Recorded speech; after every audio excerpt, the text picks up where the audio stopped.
अस्सलाम वालेकुम सराजा news studio से आपको कहते हैं खुश आमदीद। मैं हूं आपकी host Irha Malik.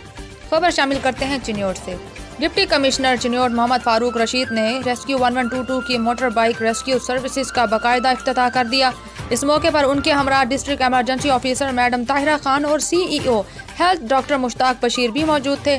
Deputy commissioner Chiniot Mohammad Farooq Rashid का कहना था कि पंजाब हुकूमत की तरफ से motor bike rescue service Chiniot के शहरियों के लिए बड़ा तोहफा है। उनका कहना था कि मोटर बाइक रेस्क्यू सर्विसेज से रेस्क्यू 1122 की रसाई उन मकामात और गली मोहल्लों तक हो जाएगी जहां गाड़ी का पहुंचना मुमकिन नहीं था। उन्होंने जिला चिन्योट में रेस्क्यू 1122 की बेहतरीन कारकर्दगी को सराहते हुए शाबाश दी। District emergency officer madam Tahira Khan ने बताया कि चिन्योट में 34 मोटर बाइक से मोटर बाइक रेस्क्यू सर्विसेज का आगाज कर रहे हैं। मुख्तलिफ मकामात पर रेस्क्यू पॉइंट्स बनाए जाएंगे ताकि अवामुन नास को बर वक्त तिबी इमदाद फराहम की जा सके। मोटर बाइक की लोकेशन जांचने के लिए ट्रैकिंग सिस्टम नस्ब किया गया है जिसकी रेस्क्यू कंट्रोल एंड कमांड में लम्हा ब लम्हा मॉनिटरिंग की जाएगी।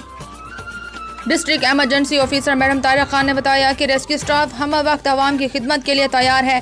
किसी भी एमरजेंसी की सूरत में रेस्क्यू हेल्पलाइन पर कॉल करें और गैर ज़रूरी कॉल से इज्तनाब करें। बाद अज़ान लोगों में शऊर उजागर करने के लिए मोटर बाइक रैली भी निकाली गई जिसका आगाज़ रेस्क्यू सेंट्रल स्टेशन से किया गया। मज़ीद न्यूज़ और अपडेट्स के लिए देखते रहिए सराजा न्यूज़।